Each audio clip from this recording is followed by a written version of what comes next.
We want to be closer. We want to achieve more from what we have achieved till now. That is what is the aim of this session.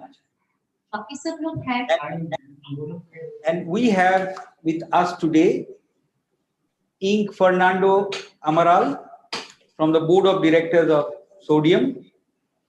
We have Dr. Jose Carlos Ferreira de Souza. He is the Director of Sodium. Director of Indiama. We have Mr. Sandeep Kothari from KGK. We have Mr.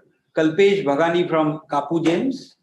And we have Mr. Caetano Capito, the Secretary General of the Angola India Chamber of Commerce. This is the Angolan team, basically, from the Angolan side. And of course, we have with us from Angola, Her Excellency Mrs. Pratibha Parker, who is the Ambassador of India at Luanda in Angola. And from Indian side, we have with us our Chairman, Mr. Colin Shah, Chairman of GJEPC India. We have Mr. Bipul Shah, the Vice Chairman of GJEPC India. We have Mr. Dinesh Nabadia, who is from Tiku James. He is also the Regional Chairman of GJEPC. We have Mr. Sanjay Shah from KBS Diamonds. He is the convener of the Diamond Panel of the Council. We have Mr. Ankit Shah, who is from Ankit James.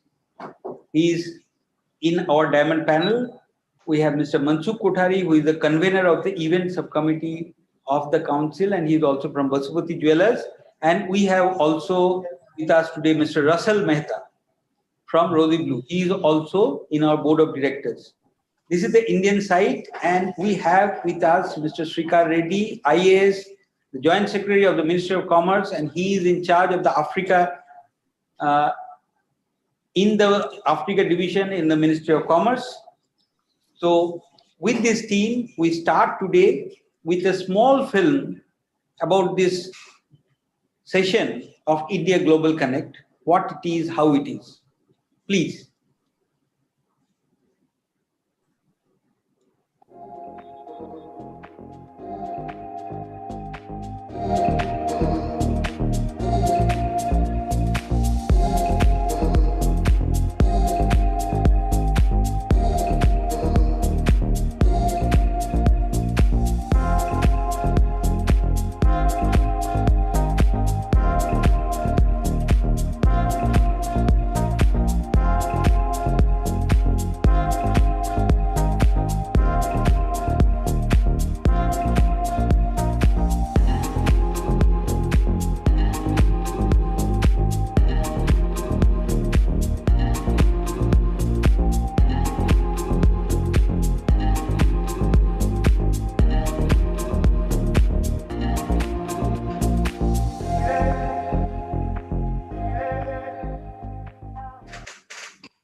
Thank you.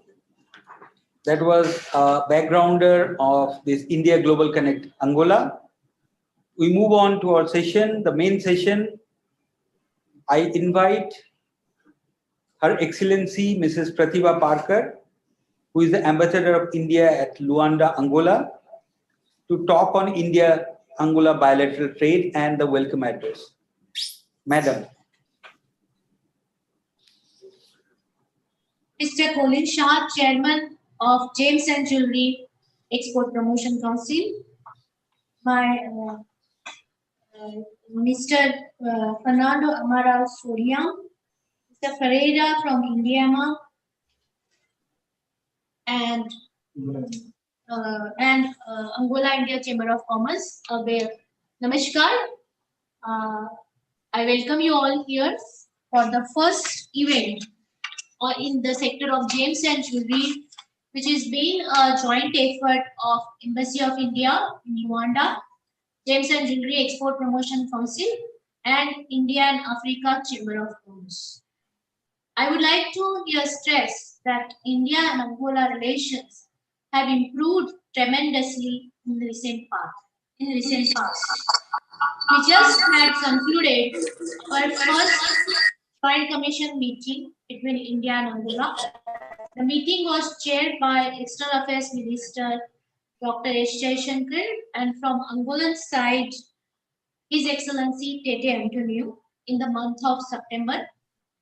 During the meeting, both sides agreed to cement relations in all, particularly economic ties, through cooperation in diversified areas, including agriculture, food processing, trade and investment, health, pharmaceutical, IT and enabled services, and particularly diamonds and jewelry. The India and Angola relations are on high trajectory, and this conference, first such event in the sector of gems and jewelry, is a step forward towards achieving the objective of increasing trade and investment between India and Angola. I would just like to refer to the trade relations between both countries. The bilateral trade has shown perceptible increase in last few years, particularly in last 3 years. The bilateral trade between both countries stands at US dollar 4 billion. However, majority of it are India's imports from Angola. They stand at 3.7 billion, whereas India's exports to Angola are only zero point 0.3 billion. And they are mainly the imports that India does. They are mainly on account of bulk of crude oil products. Angola is the second largest African country, second largest African oil supplier to India, and India is Angola's second largest trading partner and accounts for almost 10% of Angola's trade. 10% of Angola's trade is being done with India.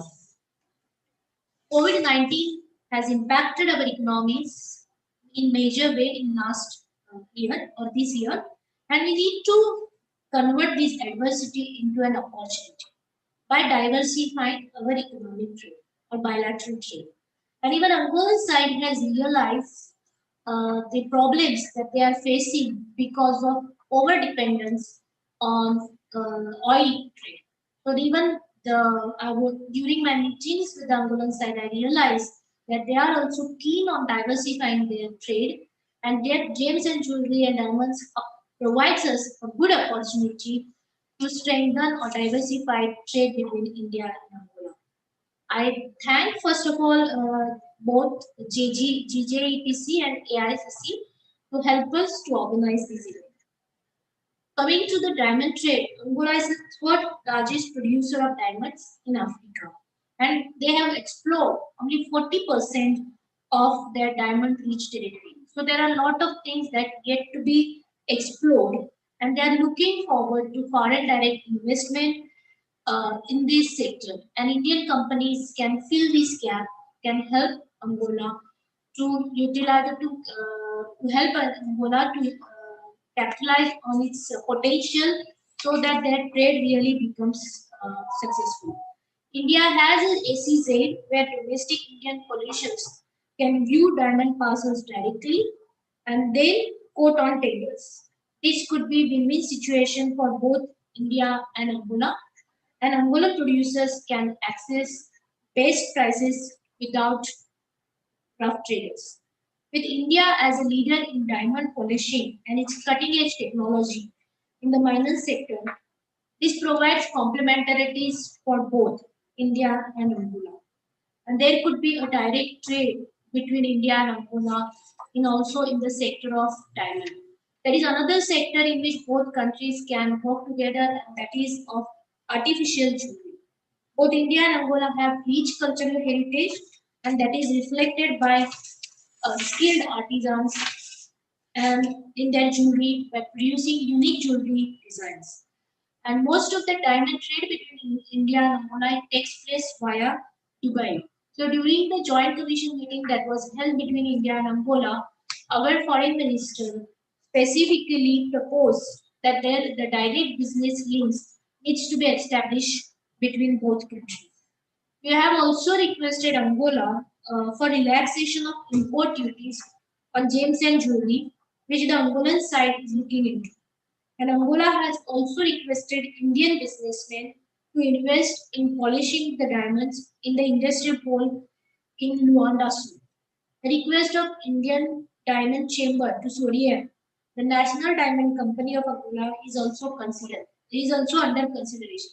So both sides are aware that there are a lot of proposals which are under consideration. There are some requests from Indian side, there are some requests from Angolan side, and both sides have already made, but most of these proposals have not been taken forward due to some other reason, or also recently because of COVID. But the virtual meeting has given us opportunity to meet each other face to face, to understand each other's business. And if you want to come, or if you Angolan side would like to visit India or Indian traders, you can. I would like to assure that Indian embassy is ready to help, to do everything so that this trade and investment in these important particular sector increases. It will be win-win situation for both of us, because India will be able to invest and to gain some economically, and Angolan government, for whom the priority is to diversify that trade. I think it will be win-win situation for both of us. So I'm looking forward to listen to all other participants. I wish you all the best, and I assure you full support from Indian Embassy. Thank you.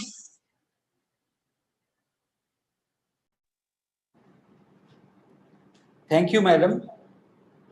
That was nice to know that India and Angola has made rapid strides into the business, into different fields of business. And of course, we promise that we'll also make rapid strides in future in Indo-Angolan direct business. I think one of the objectives of this session is to explore how that can improve. I would now like to call for address Mr. Srikar Reddy, the Joint Secretary of the Ministry of Commerce. As you all know, that GJAPC works under the aegis of the Ministry of Commerce and Industry, Government of India. So, Dr. Srikar Reddy, welcome, sir. Thank you. Your Excellency, Mrs. Pratibha Parker, Ambassador of India to Angola, Mr. Colin Shah, Chairman, Gems and Jewelry Export Promotion Council, Mr. Sabyasachi Ray, Executive Director, GJEPC, officials from the Angola Indian Chamber of Commerce, representatives of the Indian and Angolan diamond industry, distinguished guests, good morning to participants in Angola and good afternoon to participants from India. I am delighted to participate in this webinar on Indian Global Connect Business Networking Meet India and Angola.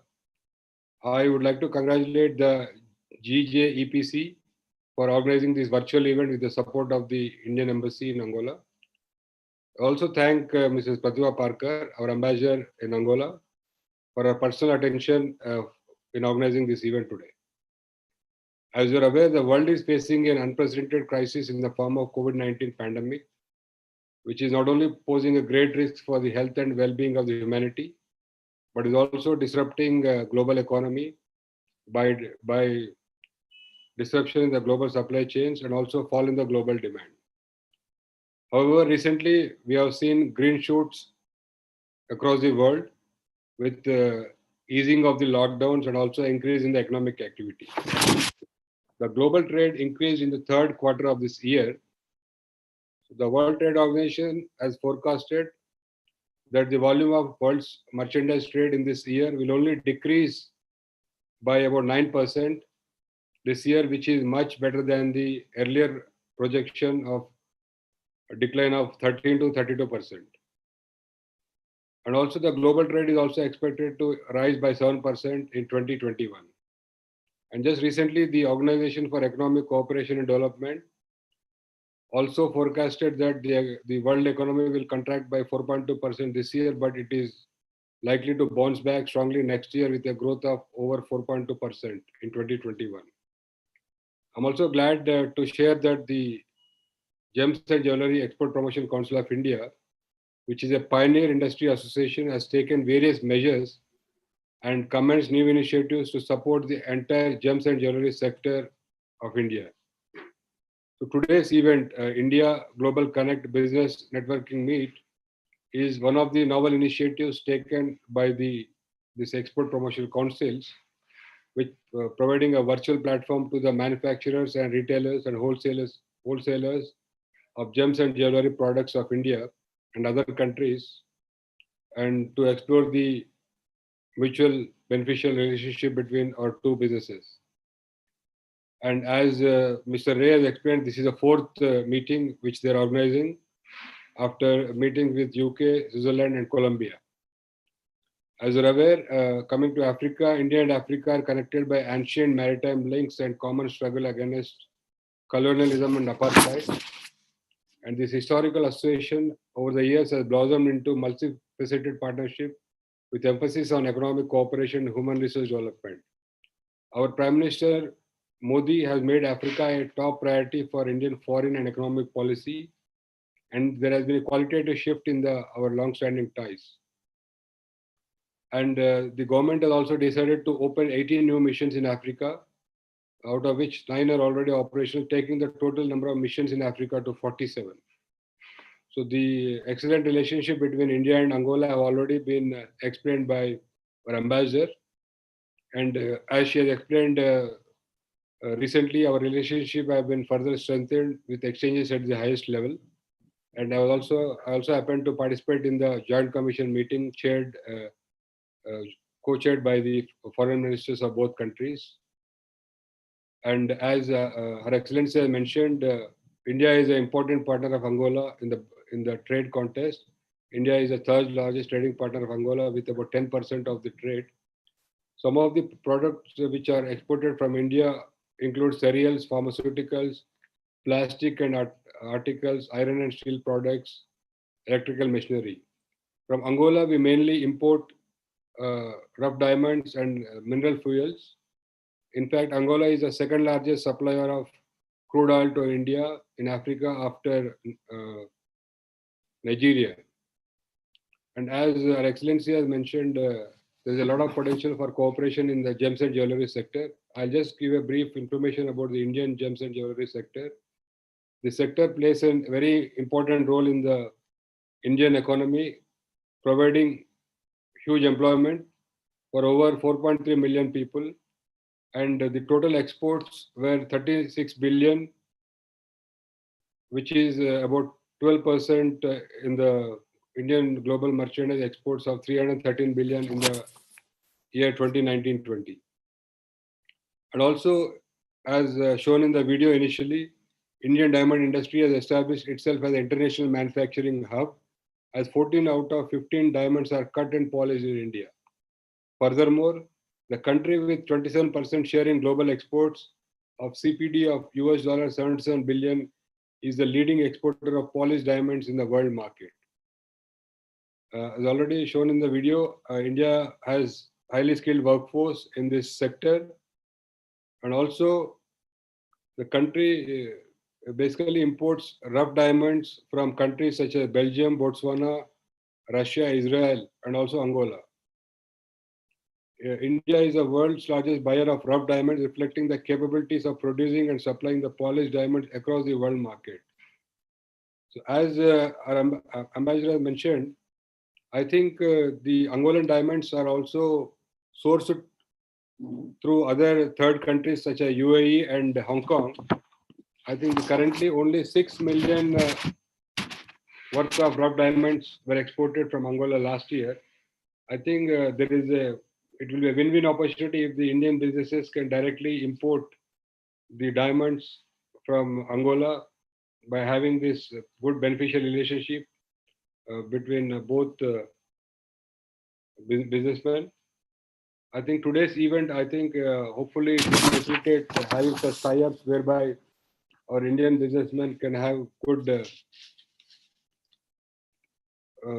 partnership with the Angolan Angolan businessmen in the diamond industry. I know from both sides, the top leading businessmen in the diamond industry are participating in this event. I hope today's meeting will give a good opportunity for exploring further tie-ups. And as Her Excellency has mentioned, the embassy is there to facilitate any follow-up things also the embassy will do. And I conclude by wishing you a successful event. Thank you very much. Thank you, sir. Thank you, sir. Thank you for that nice short speech. And thank you for underlining the government policy in terms of diamonds. And we move forward to understand how the Indian and Angolan business are collaborating together. No organization is better than talking about that than Angola India Chamber of Commerce and Industry. And we have with us the Secretary General Caetano Capito from Angola. I would request Mr. Capito to just say a few words and just underline that this collaboration between Angola and India, how it can move forward. Thank you, Mr. Capito.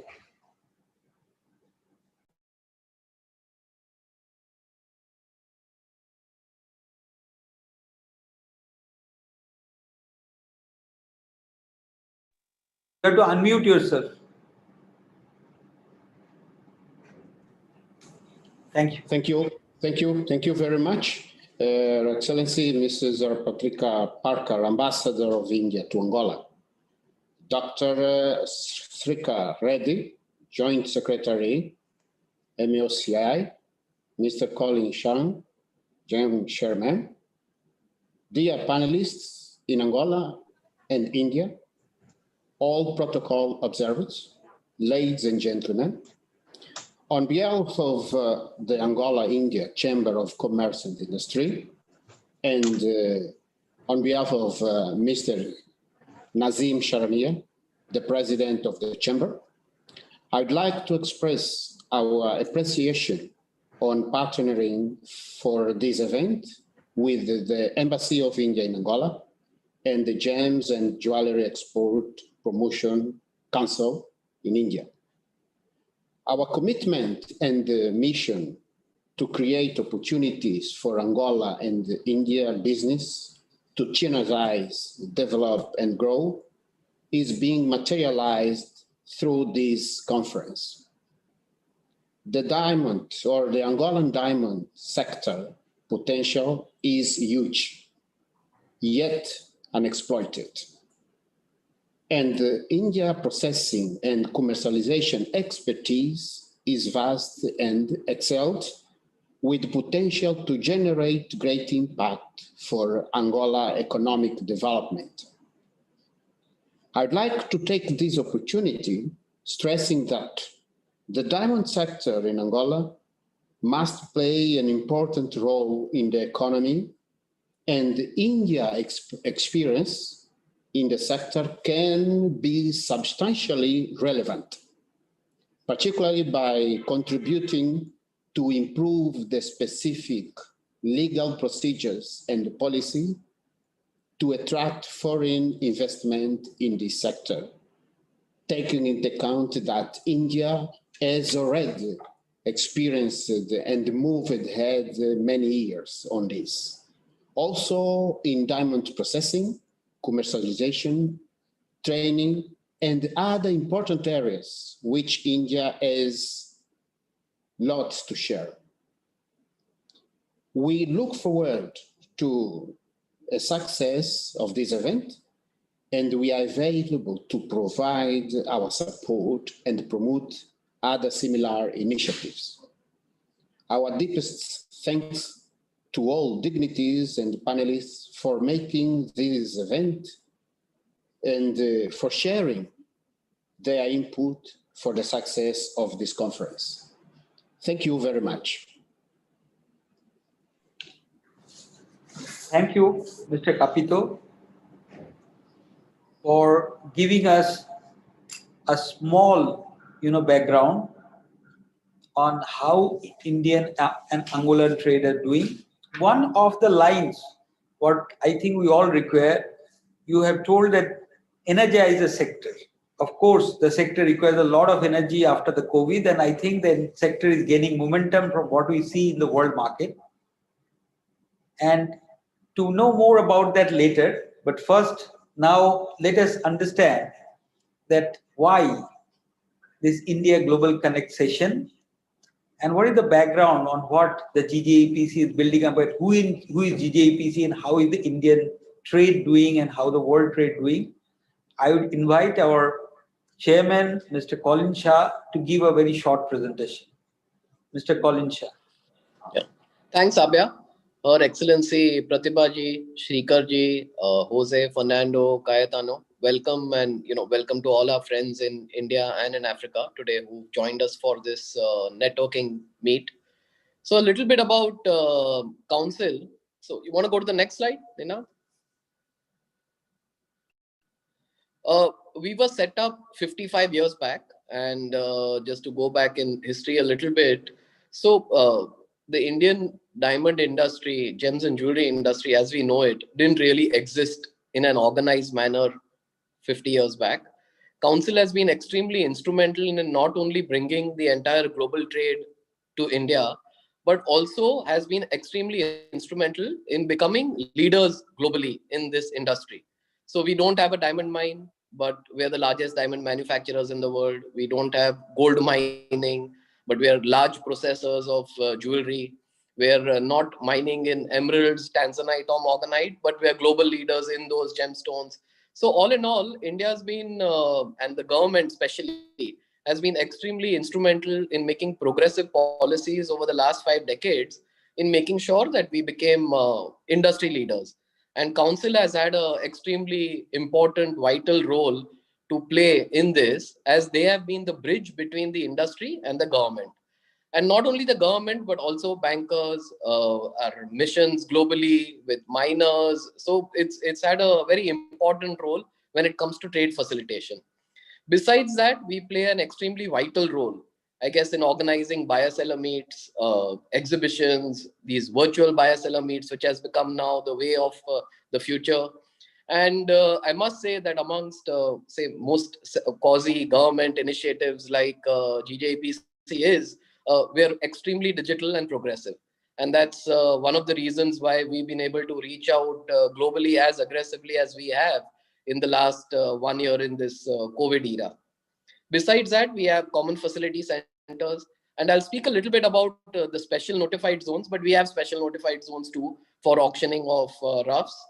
Besides that, we have these special schemes for our workers, whether it's group mediclaim, it's the Parichai card.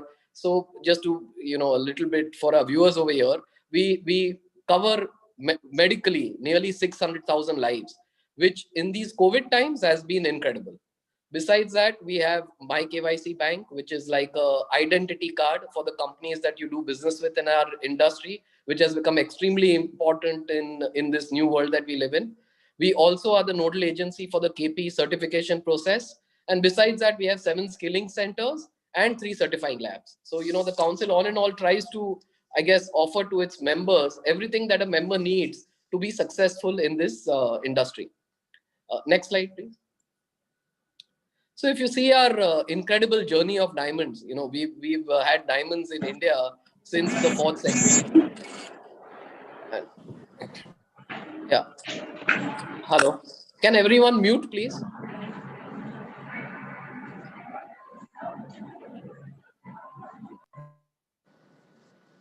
Yeah, okay.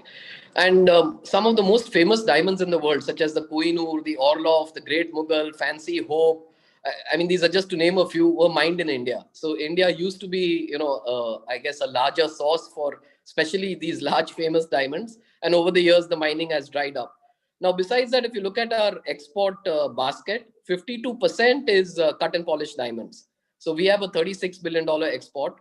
Gems, the jewelry part is the second largest after diamonds. And then, of course, we have gemstones, silver, synthetic stones, medallions, and the other smaller categories in our industry. But diamonds by far accounts for nearly 50% of our export basket. Yeah, next slide, please.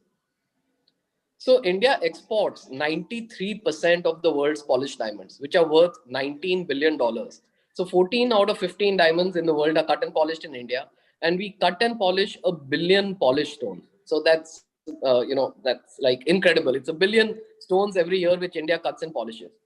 We have low cost labor, extremely skilled low cost labor. So it's not only low cost, but they're extremely skilled in the art of cutting and polishing a diamond. There are mass production centers like what we have in Surat, Navsari. And we also cut diamonds in all the segments. So commercially, it's more viable to produce a rough in India. We have extremely modern factories with all the latest tech, whether it's Sarin, Lexus, you come to any factory in, I guess, even Mumbai, Surat or Navsari, and all of them have the latest tech which is available in the world today. We have a highly skilled trained workforce, which even cuts 1,000th of a carat in high level of polish and symmetry. So whether it's any watch brand in Switzerland, they're buying diamonds from India.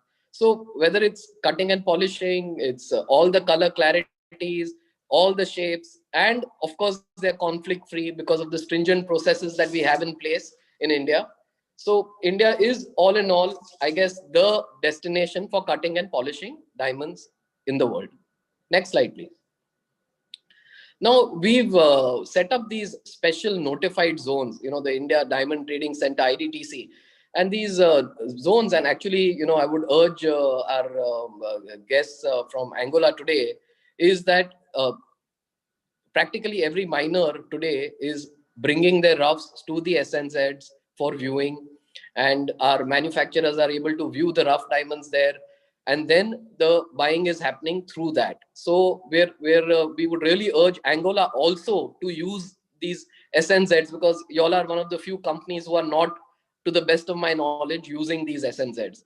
We have the Bharat Diamond Bourse, which is the largest bourse in the world, exports of nearly $14 billion happening from this bourse, and an employment of 50,000 people generated in this bourse. So it's the largest bourse by far in the world. And, like other miners, we would again urge you to start an office in India in BDB.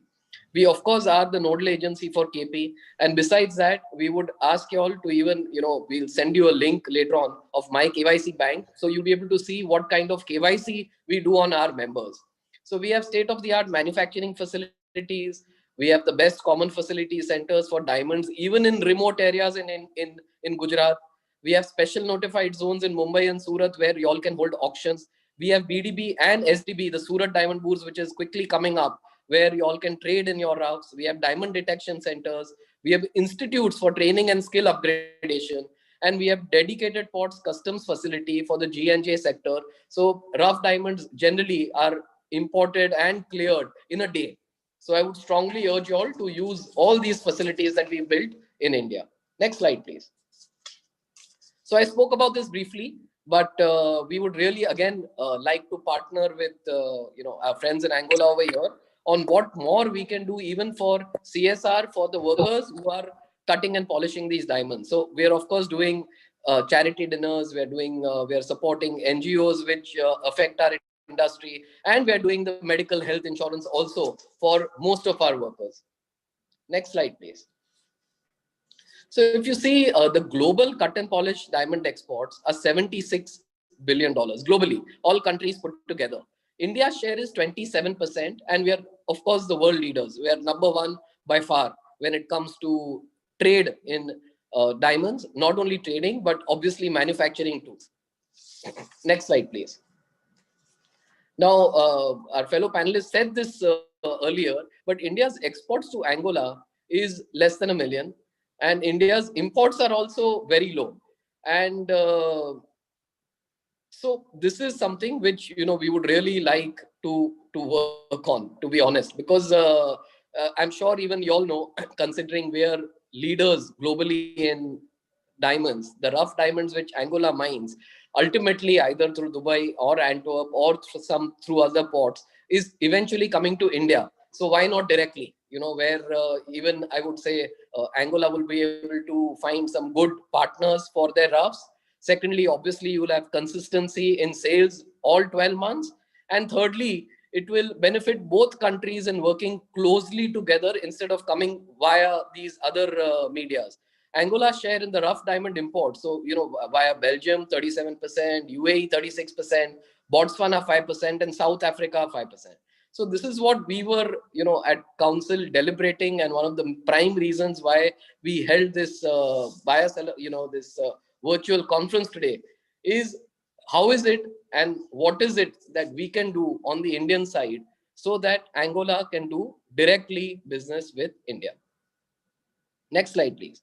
So coming to the end, the possibilities are, and I'll start in reverse, is whether we could do a memorandum of understanding with GJPC, between sodium and GJPC, like we have with Alrosa 2, and we could be your facilitator in India in how we can work together through the special notified zones. We can do auctions together, and I leave it to our diamond panel to take this discussion forward in the meeting today on what is it that we could do with y'all so that the roughs come directly to our manufacturers in India. Thank you very much.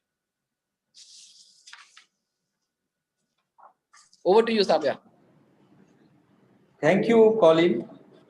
And that was a very, I think, very precise presentation on what India can offer to Angola and how GJPC can collaborate with the Angolan side to take it forward. Before we go into hearing the panelists and start the interaction, we'd just give you a glimpse of our panelists and their backgrounds to start with.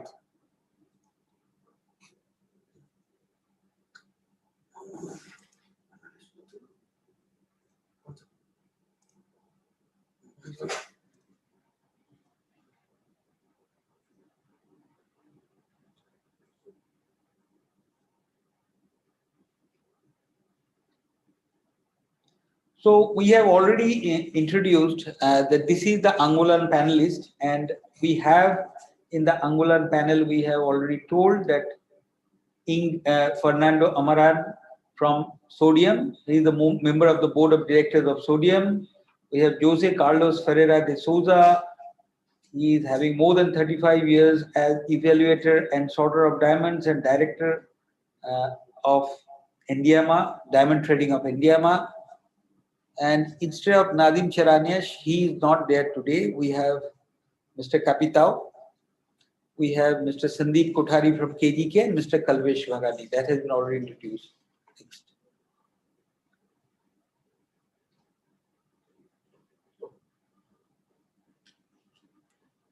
So let us go to the session. Like, we want to understand how the Indian and Angolan industry are doing and where do we want to move. And nobody is there better than this panel to decide on how to move forward and how to take this Indian-Angolan relation going forward. And of course, there's a huge background on where from it has started and where it is going forward.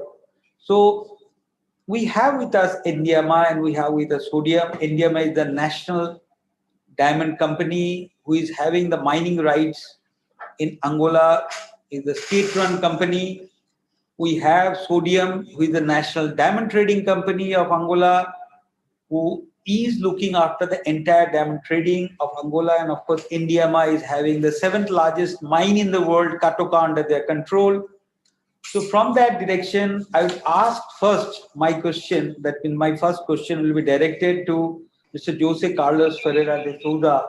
We understand that Angola has the aspiration of becoming the 3rd largest diamond company in the world, basically diamond trading company in the world, among the top 3 diamond producers in the world.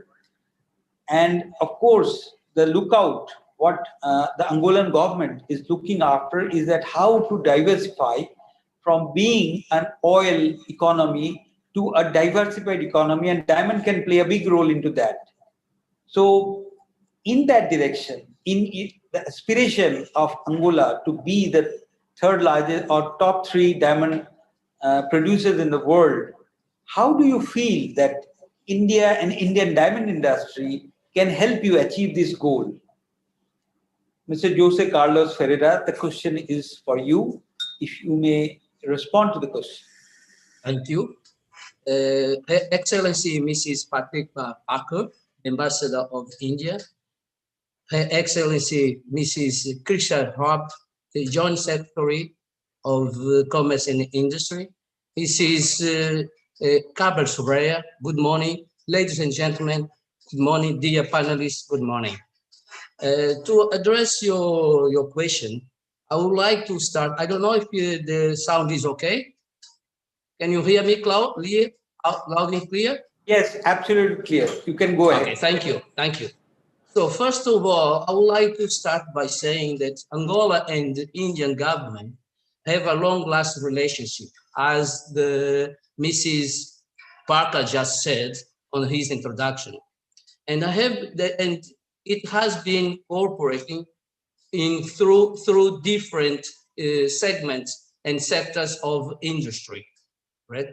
So it is widely known that Angola has embraced a challenge lately, mentioned in mining, diamond sector, especially in diamond sector, and the Angolan state announced a diamond marketing policy and a technical regulation of the marketing of rough diamonds. So these two instruments establish new rules in the marketing and trading rough diamonds, as well as incentives for those who like to invest on the diamond industry in Angola. So to be more precise, we believe that Indian industry can play a key role on the diamond sector, from mining to the jewelry retails. This can be possible not only for the amount of the goods that Indian companies would be able to buy from Angola, but especially by the tradition and the trading policy of the huge amount of goods that India produces itself. So Angola is widely developing a polish plant locally. So to add value to their diamonds, for this, Angola would like to announce the know-how, or would like to account. For this, Angola would like to account with the know-how, the high technology, and the wide experience from the industry from India. Thank you. Thank you, sir. Thank you for that answer. We understand that you are, looking at the Indian investment into mining in Angola, and of course the way forward into diamond trading of Angola. We are looking at more investments in mining. That is an interesting direction, and with that direction, we go to the diamond trading. In the panel today, the Indians who are there, they're one of the largest investors and largest, site holders of diamonds in the world. We know these site holders system basically, whether it is the De Beers or Alrosa or Dominion, who are the large three big players in the world. They are all following site holding into one sort or the other. So that is how the diamond distribution chain with the long-term supply is run by different diamond mining companies or different mining groups in the world, including what we understand that Namibia also is the Namib Desert Diamond. They are also following the same site holding system. Now with this, what we can say, of course, we have with us Sodium, the National Diamond Trading Company of Angola. I would like to ask you, sir, Mr. Fernando Amaral of Sodium, that what is the system of distribution followed by Sodium, whether you are also looking at a structured site holding based system from the part of Sodium.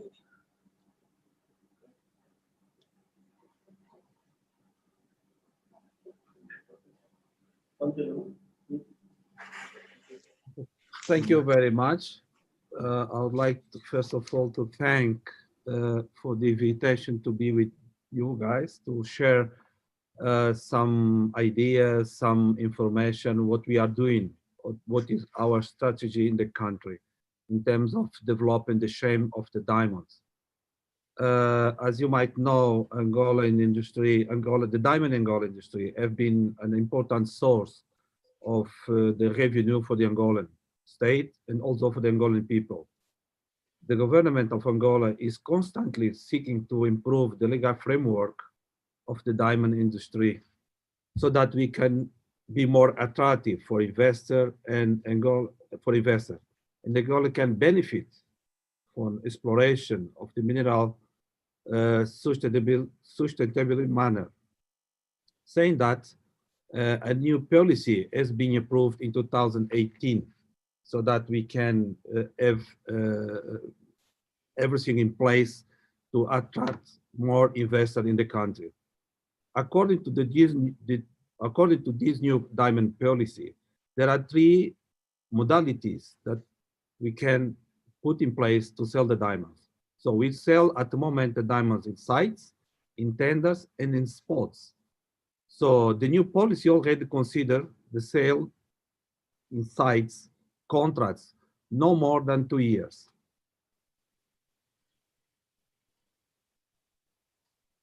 I think I answer your question. Sorry, we missed it basically. So can you repeat the last part of it? I was following it.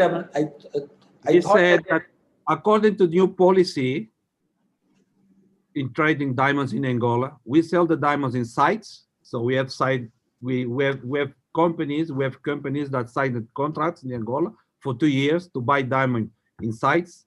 We also do tenders and we sell diamonds in spots as well. Okay.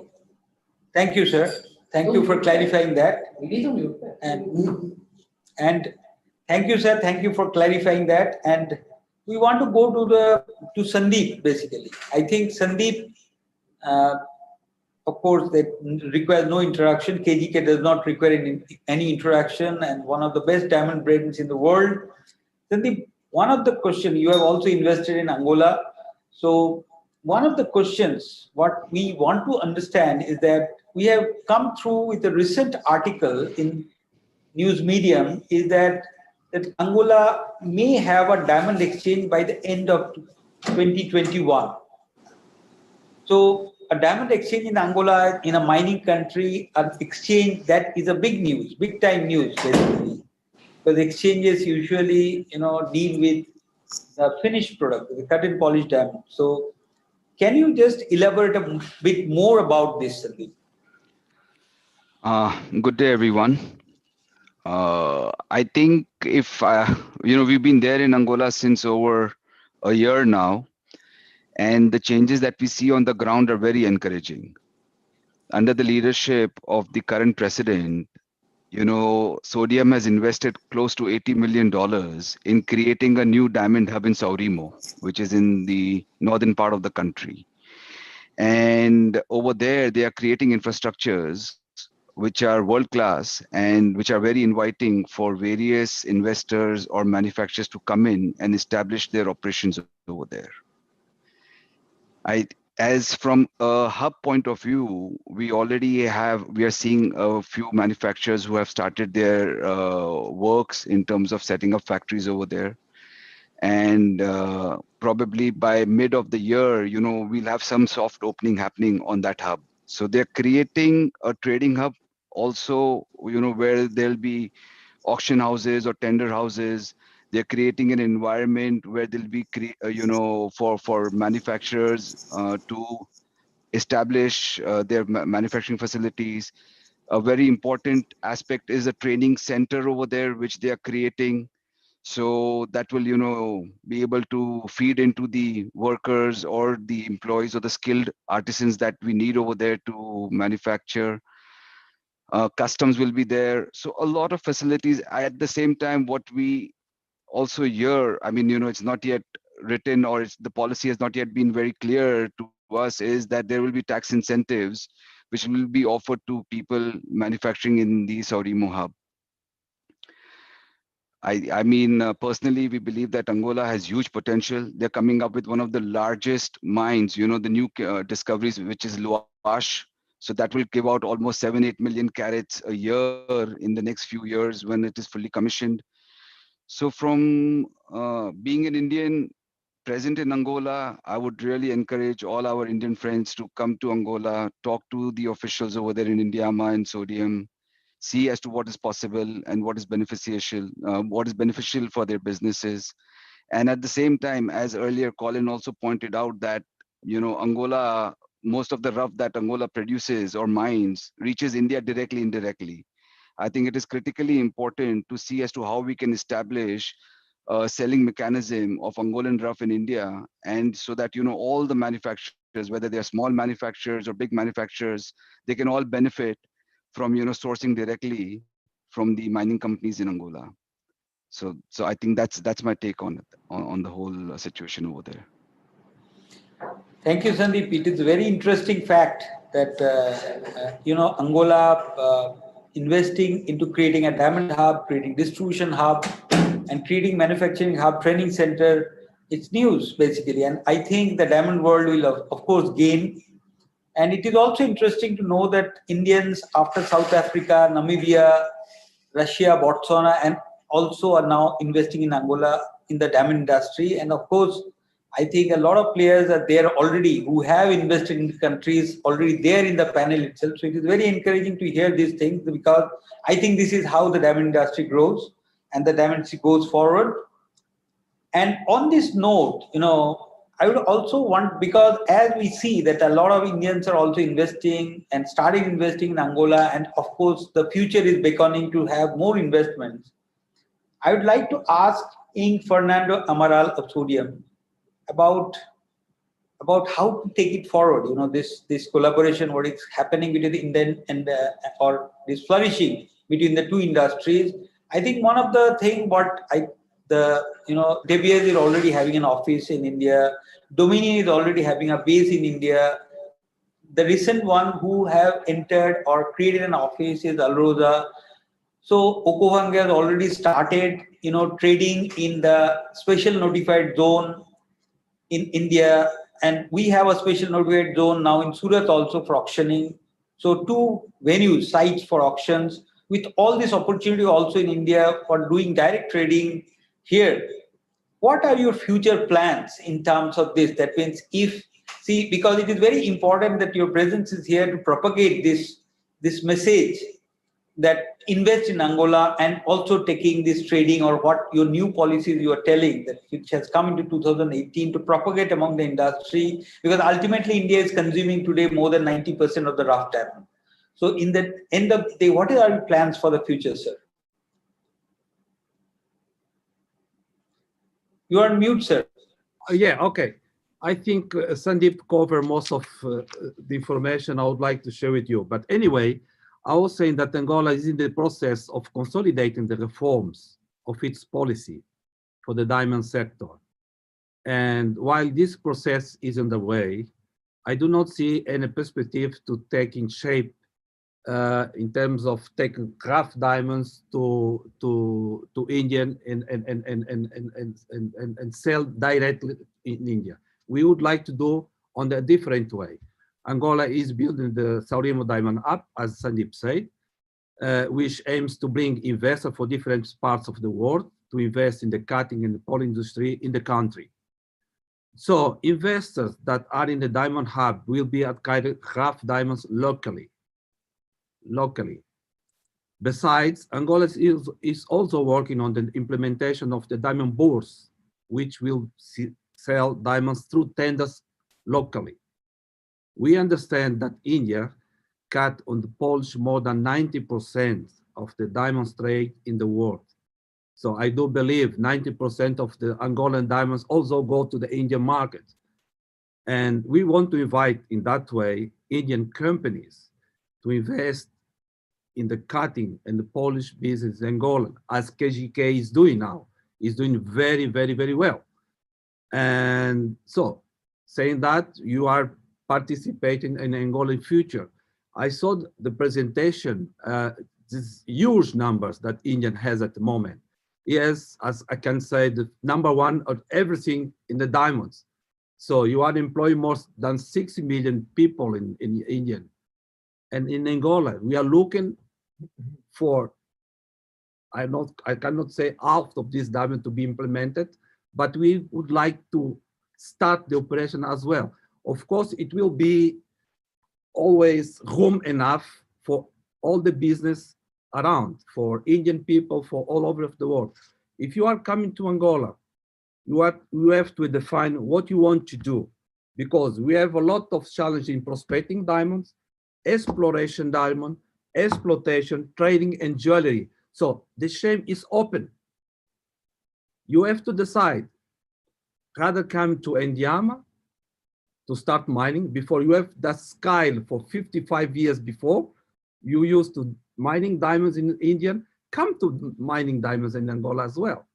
If you come to the diamond process in terms of mining, then go to the polish, then set up the jewelry process here, I think it's a good business for Angolan people, also for Indian people. So I invite you to come to Angola, as the KGK is doing. He's doing a very good job. And I would like to thank KGK, which is the pioneer of the Indian company in Angola. And Capo Gems as well. So we have Capo Gems as well.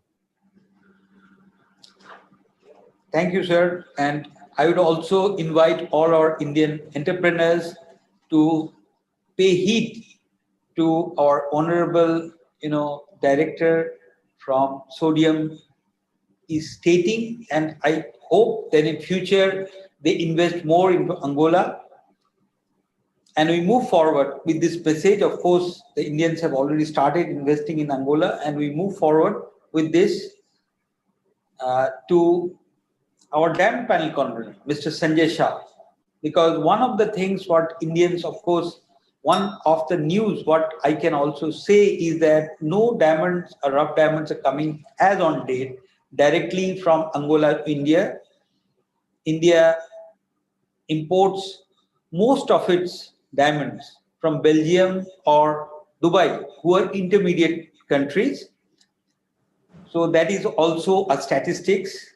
And based on that, also, I would like to ask Mr. Sanjay Shah that the Indians had taken a big decision during the pandemic time of not importing the diamonds. And at least for the 3 months from April to July, they took some bold decisions, which at that point of time we understand that was not taken well by the world market, but later it has been commended as one of the best decisions to keep the diamond prices stable and to see that the diamond demand remains intact, come back properly. So on all these, the entire decision or the background of the decision and what is the impact of the decision, I would like to ask Mr. Sanjay Shah his comments. Good afternoon, ladies and gentlemen. Good afternoon, Sabyasachi. Thank you. Just to give you a brief background of last few months, end of March, there were a few unexpected events globally which took place. Number one, India declared a nationwide lockdown together with various other countries. Customers and retailers across the world suspended and cancelled their orders. All the jewelry stores started closing one after the other, especially in USA. China was already under a pandemic. All the manufacturing factories in Surat had to close naturally. And we can say the entire diamond and jewelry activity came to a grinding halt. So therefore, prominent industry leaders with trade bodies came together to discuss the impact of this pandemic at the world level. There was a general understanding that it was important to safeguard the value of our inventory, as the impact would be very large at the retail level. With all major points of sale being shut across the world, there would be a huge impact on the demand of polished diamonds till things got clear. It was also very important to convey a small and medium-sized manufacturers and enterprises, because they are not aware about what's happening globally. So it was, I think it was GJAPC which took the initiative to start the dialogue with cross-section of manufacturers, and several virtual meetings were held during the nation's lockdown. It was a general consensus at that time that it was important to withhold further purchase of rough diamonds immediately and move the existing inventory of rough and polished down the pipeline. So finally, it was decided, along with BDB and the 3 other prominent trade bodies, to appeal to the trade, to send an advisory to curtail the import of rough diamonds for a month and then review for next month. So it turned out to be a 3-month moratorium. The situation. And here, I must say that Indian industry did very well. And if we look back, it was probably a very good decision that the industry took, which served the collective good for the entire diamond and jewelry industry, from mining countries to the end consumer. How? So there are several benefits which we got. We fundamentally achieved the following: mind space, solidarity, unity, and courage. The feeling of we are all in this together. The industry has never seen an event like this. This took away a lot of fear and put people at a relative ease. It also preserved a short and long-term value of our assets. It gave retailers a sign that prices will relatively hold. And so they were able to focus on their business of selling jewelry, knowing that they do not have to worry about a free fall in the diamond prices. The bankers in India were very happy as the purchases were curtailed and people started selling from the middle of May, and the sales took place. The debt of banks of the companies went down, so that made bankers also happy. It also very important that it kept the negative press at bay, because relatively falling prices and panic selling would have been picked up by the media and made the consumers even more reluctant to buy diamonds. So all in all, it was a good decision for all the stakeholders involved. Thank you. Thank you, Sanjay Bhai. I think that was a brilliant response. And of course, that decision, of course, it holds. And we understand that the diamond industry demand coming back very strongly. We hope that this kind of decisions in future also help the industry. Now we go back to mining again, because of course when we sit with Angola in the same table, the mining comes back repeatedly, because mining is one of the issues which is very dominant in the Angolan plate. So if we look at the mining, this question is addressed to Ing Fernando Amaral of Sodium. If we look at the mining, what is the view of Angola in the diamond production over the next 5 to 10 years?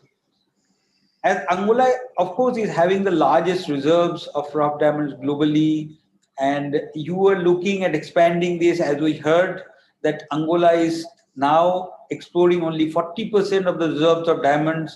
What is your plans for the next 5 to 10 years? Where do you want to go in terms of mining? Thank you again. Well, we would like to go as far as we can. So Angola produces about 9 million carats of rough diamonds per year. And we expect to reach by 2022, 30 million. To explore the true Angolan potential in terms of reserves, more investment in prospecting, as I said before, is required. And the country is definitely open of Indian investors. Well, I know that the Indian, they would like to buy more roughs than to be on the mining sector. But the big challenge is to be involved in the mining side. If you are in the mining side, if you are investing in the mining side, so you are deeply in the country in terms of the diamond business, as I said before. So the challenges are very, very, very big. We have a lot of geologic information, what in terms of new diamonds, new diamond mining. And we do believe in the next 10, as you said, the next 5 to 10 years, we will be between number 2, number 1 in terms of rough supplier in the world world.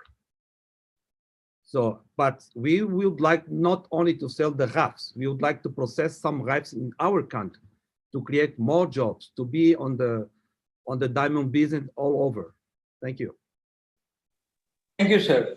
That was a very, again, a very straight answer, that you want to ramp up your diamond production from 9 million to 15 million carats by the next, 2 years of time. So that is a very, ambitious, of course, the ambitious project. We wish you all success. And now I would like to go to the Indian industry, and who better than Mr. Vipul Shah, the Vice Chairman of Gem and Jewelry Export Promotion Council and also the head of Asian Star. So, Vipul bhai, to you a very straight question, because what we hear from Angola is that the Angolan side is looking at more investments to reach their goals. They're looking at investments into diamond production, diamond manufacturing, to see that more employment is generated in the country, that more economic viability comes into the diamond business and expanding the diamond business. What will be the Indian answer to this? The answer of the Indian diamond peers, the answer of the Indian investors into this kind of investment, what they're promoting, and as we hear that they're also coming with a diamond hub. So, what will be your response, sir? Thanks, Sabya. India, as you all know, is predominant in the midstream segment of the diamond value chain. Its strength lies in cutting and polishing of diamonds and also in jewelry manufacturing. Ideally, to ensure steady supply of raw materials, it is natural that India, especially the Indian diamond industry, invests and strengthens the downstream. So I believe that Indian companies would be more keen to invest in areas like rough trading, polishing, and trading and jewelry manufacturing. I understand that Angola is looking to set up a trading hub and bourse, and Indian companies might have interest in those areas. From a wish list perspective, the factors which would help in encouraging diamond companies to set up their offices in Angola, despite the natural language barrier, would include a favorable and transparent taxation regime, adequate infrastructure and security, both for the offices as well as for persons deputed there. That's what I would say, that all this infrastructure along with the government support, I'm sure India and Indian diamonders would be keen, looking forward to invest into Angola. That's from me. Thank you, Vipul bhai. That was again a very straight and plain answer, that you want to say that both the industries should play to their strengths. That means if the Angolan strength is in mining and the Indian strength is in manufacturing and in the downstream, so each should play in their own strengths, and in the unfavorable business atmosphere try to remain and enrich that strengths. Thank you, Vipul bhai, for that answer. And let us go now to Sandeep from KGK. Sandeep, if you remember at one point of time when the world was grappling with the sudden, influx, now it is not sudden. Now, of course, everybody knows that where we are heading into the lab-grown diamonds, when the proliferation of, undisclosed lab-grown diamonds was being sold in the world, we all consulted how to come out of this menace, etc., and we all collaborated. You are a large part into this. So, what is the future? We now have, by now we know that lab grown is something to stay, and it will come as a very credible product alongside the natural diamonds. If that is true, if we're going forward at such a large factory in the largest market of diamonds in the world, in US also, in Oregon, and that also De Beers coming there with the factory in Lightbox. What is the future? Where is it heading to, and what should be the plans? In terms of the natural diamond industry vis-a-vis the lab-grown diamond industry. Well, that's quite a tough one to answer, but nevertheless, I think, as you said, that both will coexist. Lab grown will find its own niche, like how in the colored gemstone industry also, treated colored gemstones have found their own niche and their own consumers. So similarly, we feel that with diamonds also it will happen on a similar platform. I think what is very important is to ensure or to keep in mind that a lot of diamond manufacturers who were earlier into natural diamonds moved into lab grown because of the better profitability in that segment. We generally see that most of the profitability in our business is, drawn in by the miners, and the manufacturers are left with very little profit margins. And that then motivates them to go into different directions. If the mining companies are mindful of this fact that every party in this pipeline should make reasonable profits as per their inputs or as per their efforts, then I think there's no harm. There is a great future for our industry in totality as such. And at the same time, when lab grown is growing, we see one of the largest mining companies or mines in the world closing down, which is Argyle. So we'll see a deficit of almost 14-15 million carats coming in from there, and maybe some of that area will be covered up or taken up by the lab grown segment. So both will coexist. I mean, we are very confident as a natural diamond miner, producer, manufacturer, that there's great future in our business, and there's no harm doing both of them. So both will coexist, both will flourish. Thank you, Sandeep. And of course, in a very short time, because this is, of course, a very large subject to discuss. So in a short time, your answer was precise and it is to the point. That is my opinion. And we move forward with this same subject. I would now ask Kalpesh of Kapu James basically that, okay, if this is a viable business and tomorrow this is a viable manufacturing, so both the manufacturing and both the businesses will exist side by side. So I would like to, of course, understand from you, Angola, whether there are any provisions. Just like today, Russia is having provisions, now coming out provisions. India has come out with provisions with regards to differentiating between lab grown and the natural diamonds in terms of HS code. So that is one of the issues. We have also gone to World Customs Organization, to World Diamond Council to see that, of course, that has been accepted, and in next 5 years it will be coming to existence, another HS code. Whether any that kind of regulation has been already into place or put into place in Angola or not, because they are coming with diamond hub, etc., manufacturing hubs. So nobody can deter from manufacturing lab-grown diamonds also there. So what will be your response into this? Yeah, so hello everyone. As per my knowledge, Angola does not have right now anything with the HS code or anything difference between lab-grown diamond versus the natural diamond. But as per my, we are investing in Angola for the diamond factory in Sabrino Hub, and we see that the new government, new policies are there, and that's what we are going further with this. But as per my knowledge, there is no differentiate right now on the things. Yeah. That goes to an understanding, and of course, as we started with this discussion in lab grown, that it all started with the undisclosed, sale of natural, that means undisclosed mixing of lab grown diamonds with the natural diamond. That was the menace what we understood 2-3 years before. It all started from there, and then the world understood that, of course, the detection technology is the only one how we can stop it. So the detection technology has evolved very fast from that point of time, and including India has also given very cheaper options into the world. And of course, there are multiple options and the technology is developed very fast in India, because we are in the middle of the entire chain. So we were the one to be protected, and we have protected. So I would ask Mr. Dinesh Navadia from Tiku James, who is also the regional chairman, sitting in the hub of manufacturing in India of diamonds in Gujarat, that of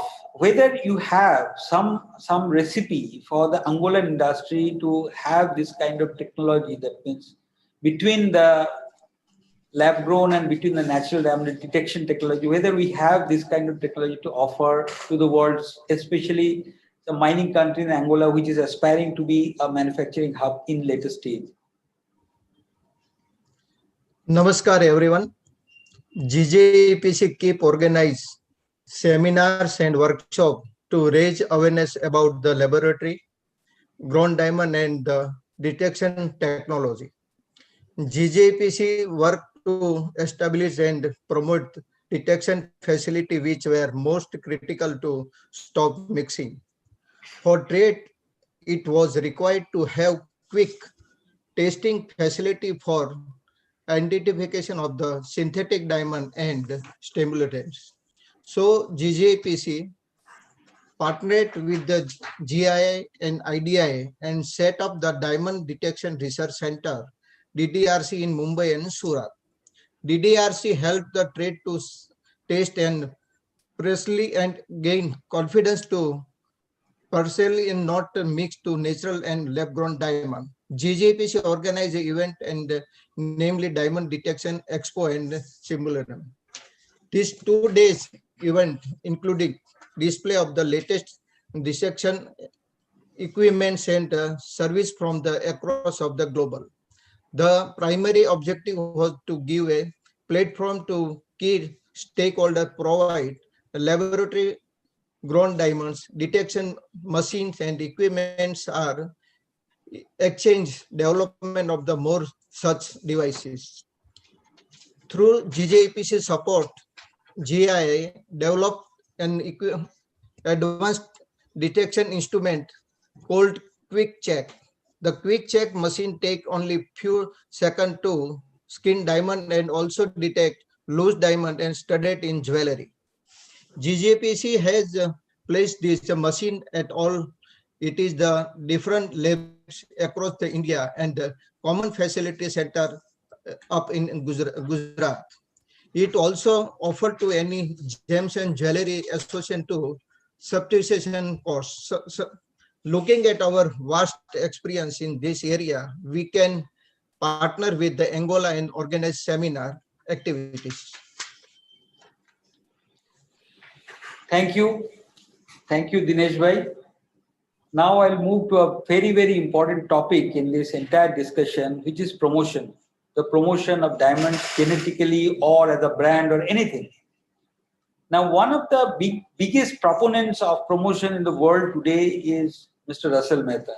He has also, in the council also, he's a very strong voice in favor of promotion. He is the one who goes all around, whether it's De Beers or, mining companies, whether it's the retail companies, promote, more promotion is one word that he has taught us.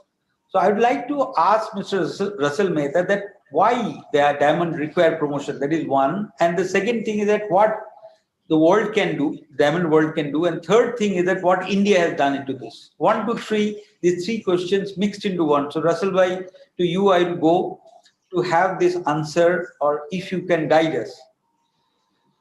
Thank you, Sabyasachi, and namaskar, everybody. So as we all know, that the world's diamond jewelry consumption at the retail has been stagnant at about 75 to 80 billion dollars for last 10 years or even more. And if the retail pie doesn't grow, whether I as a jewelry manufacturer or a diamond polisher or Angola as a diamond mining country, will continue to suffer because we will not be having an incremental sale or incremental price increases.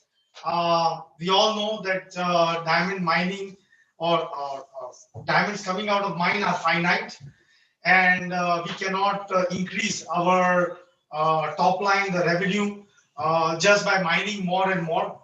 So it is important for everybody in the pipeline to sort of try and see that we are able to increase the diamond prices, and therefore the consumption of the diamonds at the retail level has to increase.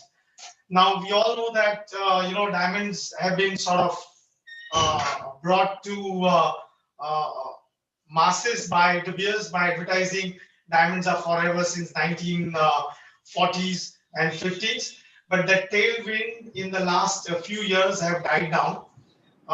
We haven't seen enough marketing or advertising in diamond jewelry, and therefore a lot of other discretionary consumption items have come to a forefront or are there in the first recall in the consumer's mind, something like travel, experiences, lifetime experiences, electronic gadgets. There are more exciting products. So therefore, I think it is important that all of us who are working in the diamond pipeline to come together and try and see that we invest back into this marketing and advertising efforts so that at the end of the day, the consumer will get more excited and will come back and buy more diamonds, and therefore, it will increase all of us revenues and the margins and the prices of the diamond. It's no secret that the polished diamond prices have been stagnant. We haven't actually tracked even the inflation of nominal inflation in the world. We are in some areas are still in the prices we have seen in 1990s, during this pandemic, and even prior to that also in 2019. So in order to sort of all of us to benefit and to prosper, we have to come together to advertise and market diamonds. And I would sort of encourage and ask Angola also to sort of come together and see that, we are able to support some initiatives in marketing and advertising. Thank you, Russell Bhai. And of course, that brings to if there is a question, then we also would like to go to the answer, because we understand that Natural Diamond Council, who has been formed by the big mining companies like De Beers, Alrosa, Dominion, all putting a fund to see that the diamonds are promoted in the world and more diamonds are bought by people. What will be your answer to that promotion effort of the diamond world as Alrosa? So the question is directed to Mr. Jose Carlos Ferreira de Souza of Indiama. So I'd like to hear from you that whether Angola also are thinking something in that direction of promotion. Exactly. Thank you once again. So to be all honest with you, it's not something that we think we can do. It's already something that we are doing, because by changing our selling system, correct? By bringing up new possibilities of being open to the outside world, which means that now our production can be bought by any company as long as they present the requirements, plus the fact that as you know and you've heard before, that Angolan government is looking into open a bourse locally. This is already something that is towards to promote our diamonds. And even today, this event that we are all sitting now, it's already a way to promote our diamonds. Thank you very much. Thank you. I'd like to continue with the question, and of course we go to the next question with that. So you remain with us, Mr. Jose Carlos Ferreira de Souza. So the question is regarding responsible diamond, because we have heard that diamonds are now being given one adjective called responsible diamonds, and it is called Principles for Responsible Diamond Sourcing, which is now being espoused in the KP, Kimberley process. What is your opinion about this, about the human rights, about the labor laws, etc., anti-money laundering, everything coming into the ambit of the diamond supply? So what is your opinion about this? Actually, as you know, Angola is member of the KPC, as well as member of the African Diamond Producers Countries. By being part of these organizations, of course, we have to attend and to follow the commitments assumed as, following the international trading requirements.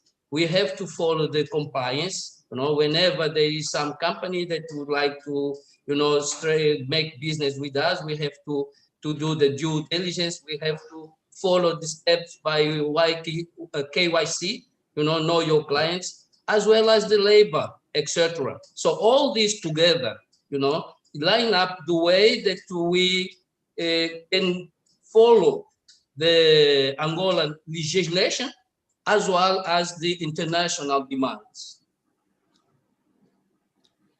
Thank you, sir. And I would like to ask the Indian side. Ankit, how do you do? It's a long, session. So yeah, it's been a long session. Yes, I'd like to ask you that regarding, Angola is of course known for its artisanal diamond sector. A lot of artisanal diamonds are being supplied from this sector here. So what is your opinion about, that means if it is right now, it is told that sourcing responsibly, how do you ensure and what will be the message as you from the Indian side regarding this uh, responsible sourcing in terms of from the artisanal diamond sector?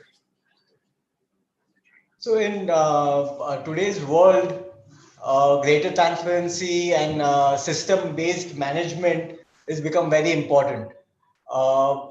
Even customers in America or all over the world will want a greater transparency in the whole diamond industry from mine to their finger. So whatever we can do to give that to them is less. So and the way we promote that is also very important.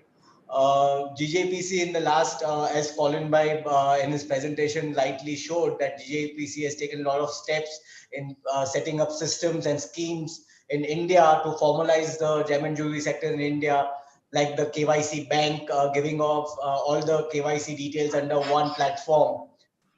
Then setting up the common facility centers in various smaller towns and villages of Gujarat, so that to pass the technological advancement of the larger centers to smaller towns and villages of India.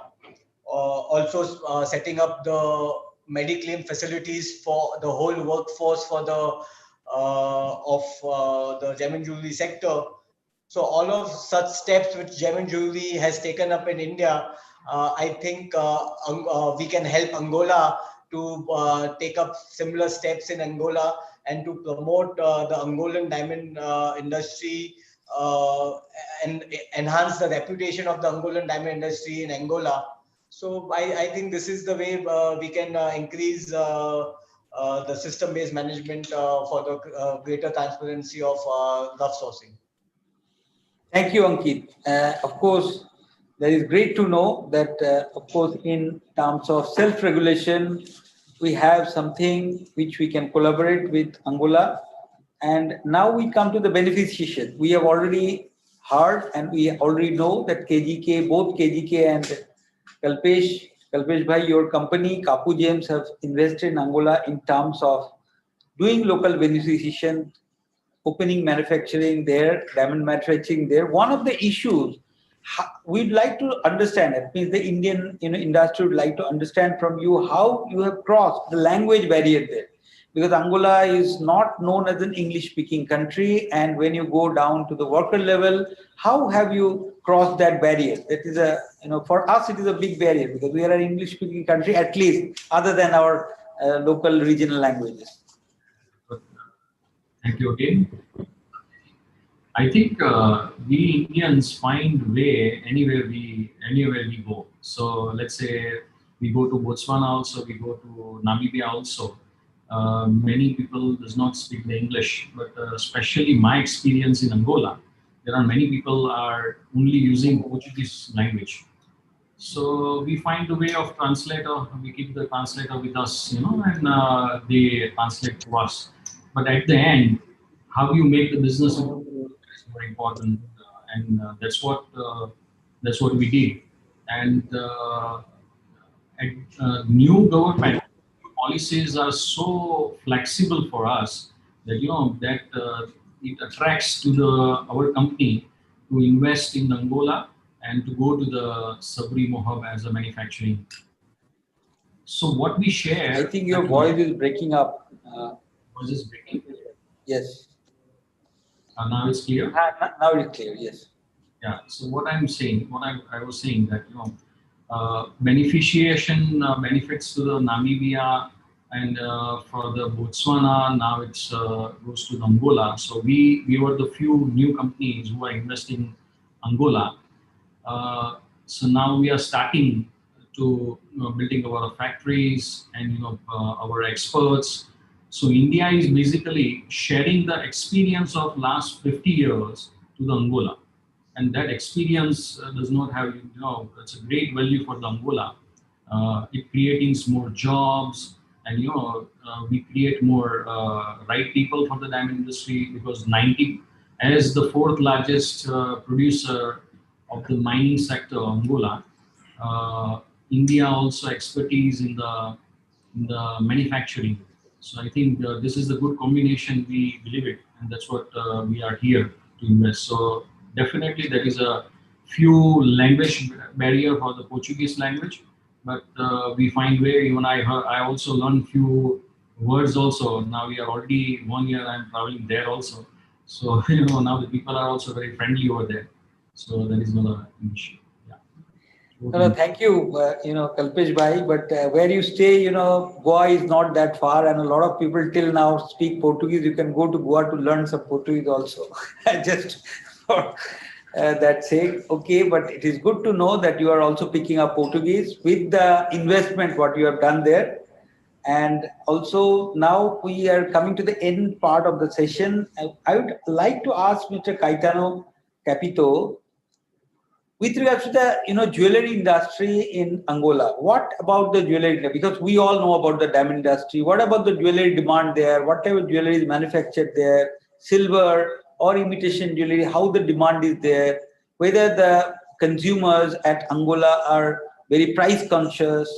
All these issues, with regards to jewelry industry. Can we know more about that? Can you throw some light?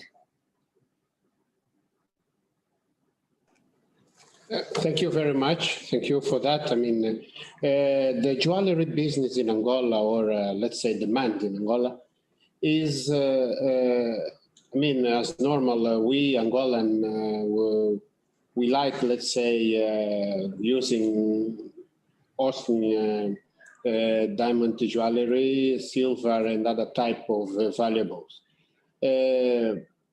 But we still have the challenge of let's say, local offer, let's say shops which can sell this type of products in reasonable prices, because we do not have that much of local production. And the very few ones, I'm talking about typical Angolan jewelry, I would say that there are some like 2 or 4 around those lines. And they do some local production, mainly on diamond, but the market is huge. So we rely, most of the jewelry we consume or we use in Angola is, let's say, from Portugal, from South Africa, mainly. But we'd like to see more, let's say, produced locally. So I would say that demand is huge. Thank you, Caetano, Mr. Caetano Capitao. And we come to the last question, basically.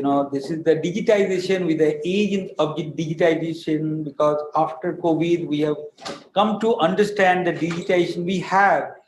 We cannot move forward without digitization. We have only thing what we have with us is now digitization, because we cannot move out of homes. Everything is happening digitally. Whether we are meeting, we are talking, we are selling. So I would like to ask Mr. Mansukh Kothari, who is the convener of events, that how to embrace the digitalization and bridge the gap in jewelry trade, and of course bridge the trade between India and Angola to take it forward, how digitization can help. Yeah. Good evening to my Indian friends, and good morning to the Angolan friends.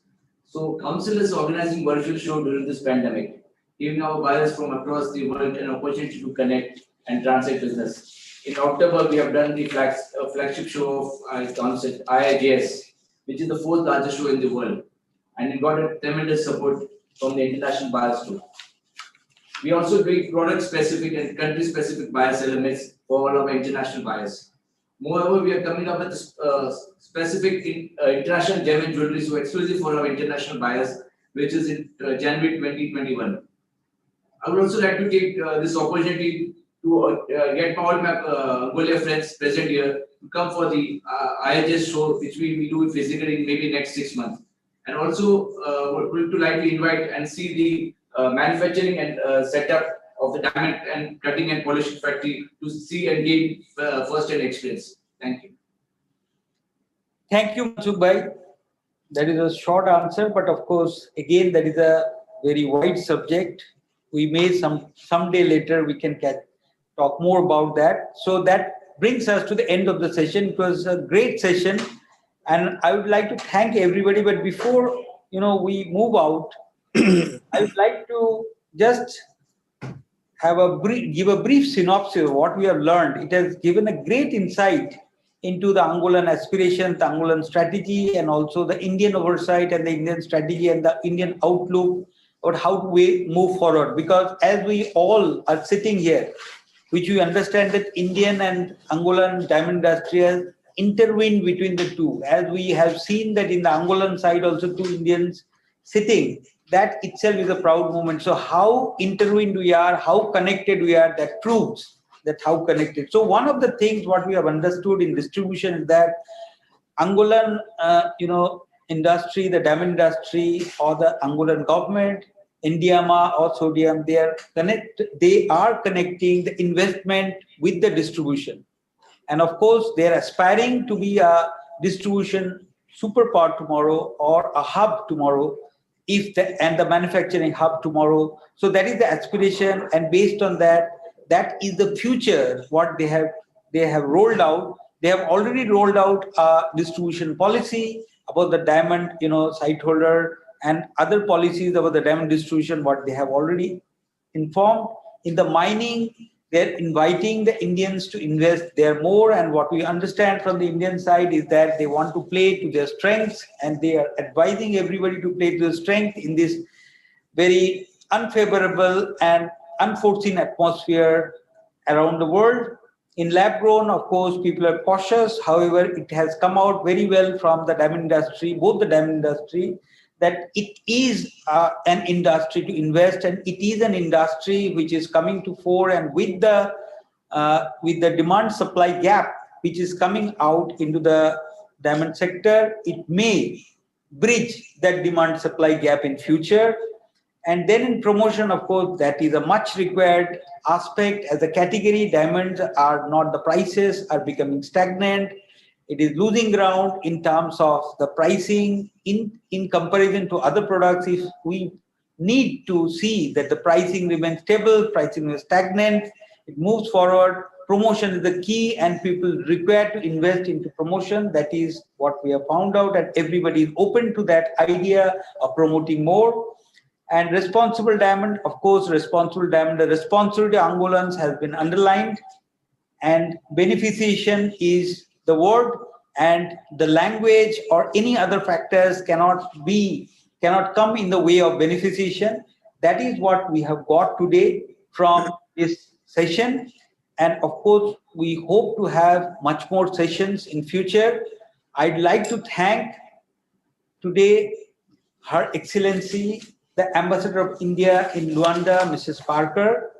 I would like to also thank our Joint Secretary, Mr. Srikar Reddy. I would like to thank the Ing Fernando Amaral of Sodium, Dr. Jose Carlos Ferreira de Souza of Indiama, Mr. Sandeep Kothari of KGK, Mr. Kalpesh Bhagani of Kapugens, Mr. Caetano Capito of the Secretary General of Angola India Chamber of Commerce, Mr. Colin Shah, Chairman GJEPC, Mr. Vipul Shah, Vice Chairman GJEPC, Mr. Dinesh Navadia, Regional Chairman of the Gujarat region of GJEPC, Mr. Sanjay Shah, the Convener Diamond Panel, Mr. Ankit Shah, Member Diamond Panel, Mr. Mansukh Kothari, Convener of Events, and Mr. Russell Mehta, the ex-Vice Chairman of the Council and also the board member of the Gem and Jewelry Export Promotion Council. Thank you everybody who have also attended the session, the media, the general trade, and we hope to have more such sessions in future. Thank you everybody. We end the session today. Namaskar. Thank you very much. Thank you.